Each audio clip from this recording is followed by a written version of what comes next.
Okay, so carrying on from that, this is the sort of output you should get. So these are very clear pictures, which print out sort of 9 per sheet. What you should also do, depending on how much you want, if you look at the cards I've created that each one of them's got a back. Now you might want to do that, you might not, it depends on what you want it to look like and how much effort you want to put in. It's quite a lot of effort to do backs, so I would suggest you find a stock photo or a stock picture that meets the scene of what you want. Something like in Microsoft Publisher, this is a default sort of background, and I've just put it all on one page and printed it out as it is. And I've used low quality paper for this because the backgrounds you can spend, if you want to put it on photo quality paper. At the time I didn't have that much left, so I decided to save a few pence and put it on the normal paper. It still comes out looking pretty decent, because it's not a photo in this case. You don't need to use that higher quality like you have on the other side. So basically this is the method I use for doing it. So first thing you do is you take your, I'll put this out the side for 1 second, you take your page of 9. If you depending on the paper you buy and how thick it is, I'll put it up against the screen, you can see through it. So I'm using, this is probably a bit excessive, put it in front of the monitor screen, but you can see through them. And when you put it down flat on the table, make sure your table's clean or you'll scratch the pictures.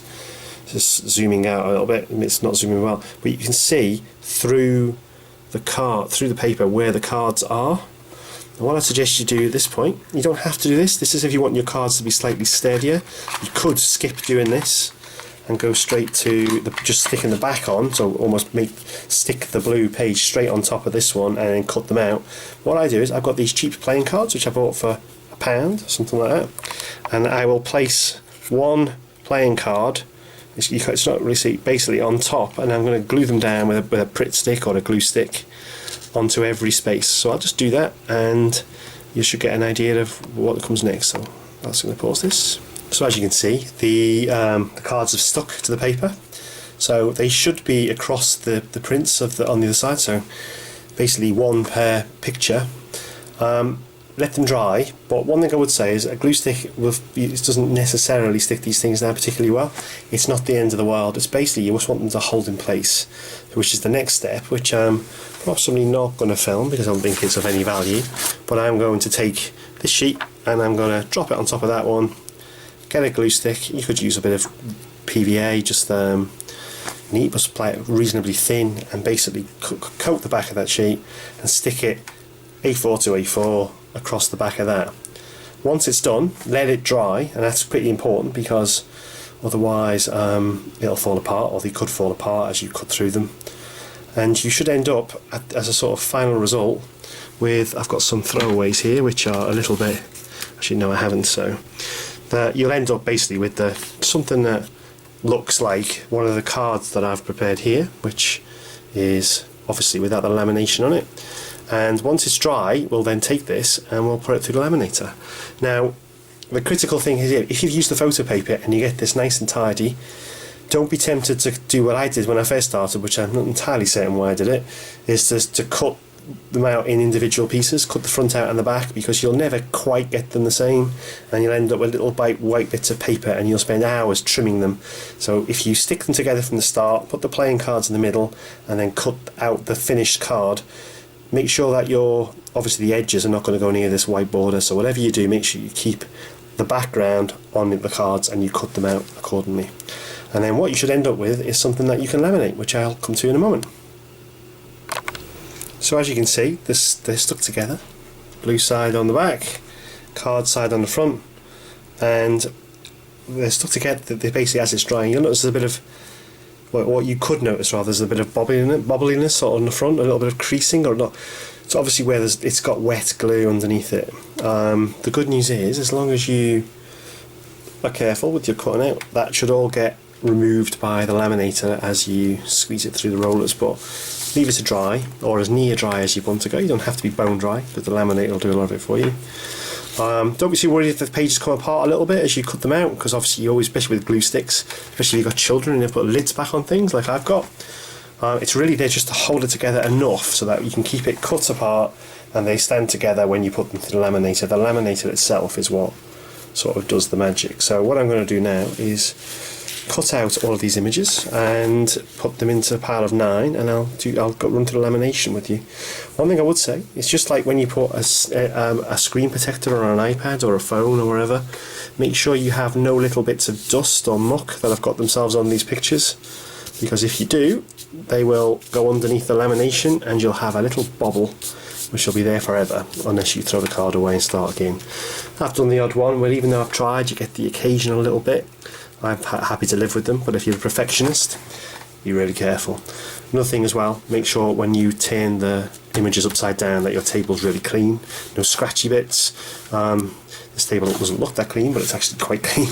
And so otherwise you'll scratch the card as you're sticking the pictures as you put your backs on, so you might want to put something underneath them. Anyway, once you've done this, you cut them out, and I'll show you what we do next. Okay, I've got four of the cards now cut out. I've just quickly go through how you can laminate. So what I would suggest, first of all, is just to get your glue stick and put a small amount of glue on the top of every card. This will hold it on place on the laminated paper, but a really small amount. It's just enough to grip the paper, because what you don't want to do is smear it. So I'll just quickly stop this and put some glue on, because I can't do it with one hand. But like I said, a very slight line with a glue stick, oops, across the top, just to hold it in place on the laminated paper. So you can put as many in to whatever size laminating pouches you like. I've gone for A5 because that takes 4 cards nicely. Sometimes if I want to do less, I'll do just 2 in an A6. But you could theoretically go up to A4, but I just think that might be a little risky because these things can move. And basically, if you put them in horizontal like this, so one there, actually look at that, missed that up, sort of not too close to the edges, because if you do that there's a risk they'll move and they won't laminate very well. No, actually no, this glue's not very good. So I'm just going to do this anyway. I'm going to hold them in place and hope for the best. So I'm going to quickly put the 4 in and we'll see what happens. Okay, so I've got the 4 cards now inside the laminated sheet. This is where, now normally I would not recommend doing this with one hand, but I'm going to have a go. Probably use this more light. And basically remember the direction that you put it in through first time, because it's quite important, because we're going to change it slightly as we go. In fact, I think just for the practicalities of doing this, I think, saying that, it's okay. Let me just move this laminated forward because it's hitting my screen. There we go. So the first time, because the glue, little tiny bit of glue's there, it'll stop them moving around. If you don't do this, which I've done for a while, you can end up having to adjust them a lot. So the first time through is pretty important, because this is the one where you're going to find out whether or not this has all worked. And laminating is a scary process when you put all this effort in, because if it goes wrong you throw them in the bin and start again. In fact, I've thrown my laminate in the bin and bought a brand new one to carry on doing this, because my old one ruined a few cards. It was at the end of its life. So this will pop out the back and you should have 4 cards. Now what you're trying to do is to get the laminator to seal the whole thing to the card, so you can cut it as flush as you dare to the edge of the card. To do this, once you've got your first one, put it in again on a different angle than it went in first time round. So I'm doing it horizontal.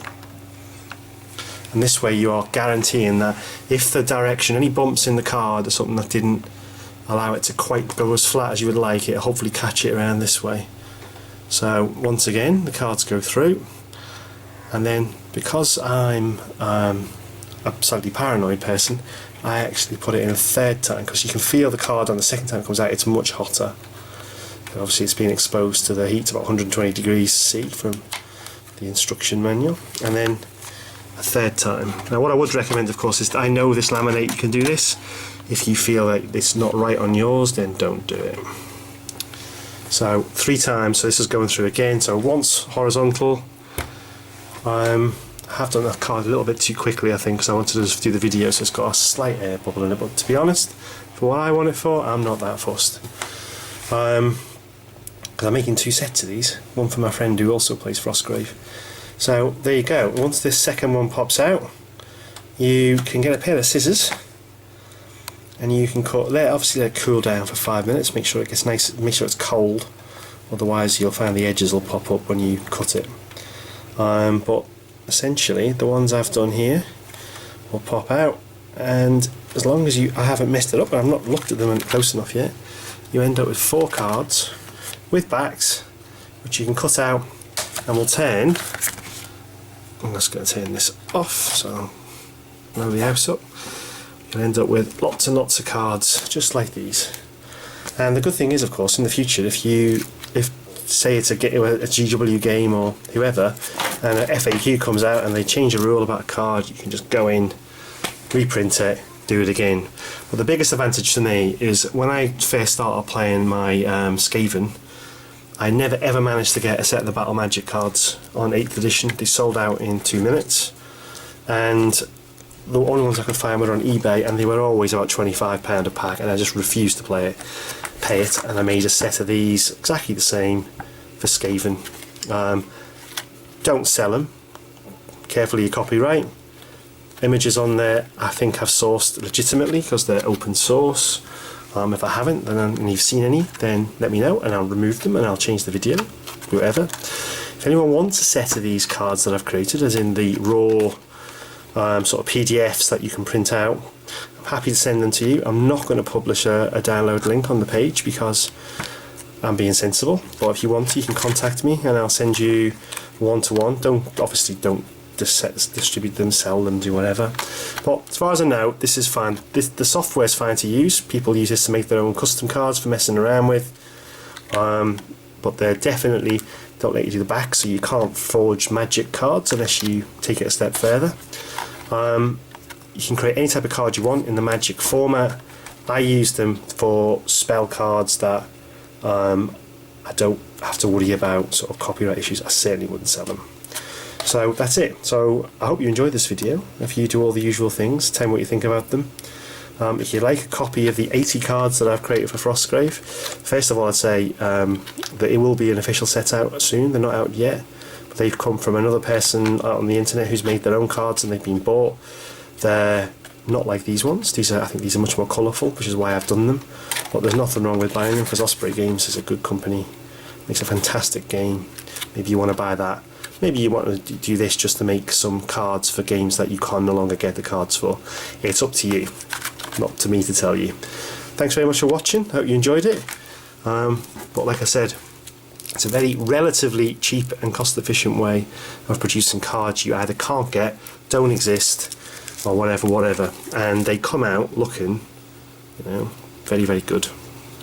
Just make sure you don't do any typos in the text, otherwise you have to do it all again. Thanks very much. Good night.